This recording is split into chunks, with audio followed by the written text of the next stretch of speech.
जोया कहती है कि तुम मेरे साथ रहोगे तो मेरी तबीयत ठीक रहेगी, तुम्हें पता है ना तुम्हारे साथ रहने से मेरी तबीयत ठीक रहती है। उमर कहता है अब घर तो जाना होगा मुझे। जोया कहती है कि तुम बस आते जाते रहा करो, मेरी तबीयत खुद ही ठीक रहेगी। ज़ारा वेट कर रही होती है उमर का, क्योंकि उमर कहकर आता है कि हम डिनर पर चलेंगे साथ में। अगर अपने ससुर से पूछती है कि उमर अभी तक नहीं आया, जिस पर उनके ससुर कहते हैं कि वो मर्द है, वो तुम्हारा कोई नौकर नहीं, जब आना होगा आ जाएगा। मैं परेशान होने की कोई जरूरत नहीं और मैं तुम्हें बताना मुनासिब नहीं समझता। जोया कहती है कि कुछ और खा लो, जिस पर उमर कहता है बस बहुत खा लिया।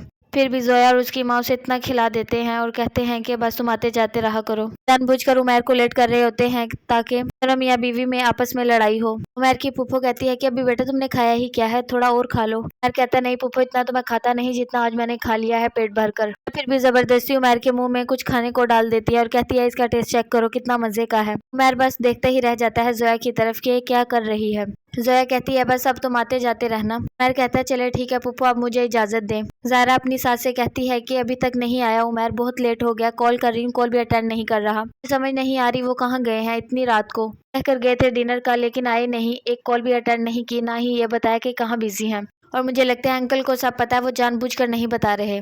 इस पर उनकी सास कहती है हाँ बेटा यही होगा, वो जानबूझकर नहीं बता रहे होंगे तुम्हें, जरूर उमर कहीं मुसीबत में फंस गया होगा, आ जाएगा तुम परेशान मत होना। घर आता है, ज़ारा पूछती है तो बताता है कि गाड़ी खराब हो गई थी अचानक। ज़ारा कहती है मैं कॉल कर रही थी, तो जिस पर उमर कहता है कि शायद में भी नेटवर्क खराब हो। ज़ारा चुप कर जाती है। उमर कहता है फिर कभी डिनर पर चलेंगे। ज़ारा जब रात को उठकर देखती है तो मोबाइल पर मैसेज आ जाता है। उमर के मोबाइल को चेक करती है जिस पर जोया ने लिखा होता है कि शुक्रिया तुम्हारे आने का, मेरी तबीयत बहुत ठीक है, तुम आते जाते रहा करो, अपना इतना कीमती टाइम मुझे दिया, तुम्हारा शुक्रिया। इसे देखकर ज़ारा को गुस्सा आ जाता है कि मैंने मेरे साथ झूठ बोला है। ज़ारा परेशान हो जाती है और अपनी सास को जाकर बताती है कि मैंने मेरे साथ झूठ बोला है। जोया को छुप छुप कर क्यों मिल रहा है, मुझे ये समझ नहीं आ रहा, मुझसे झूठ बोलने की क्या जरूरत।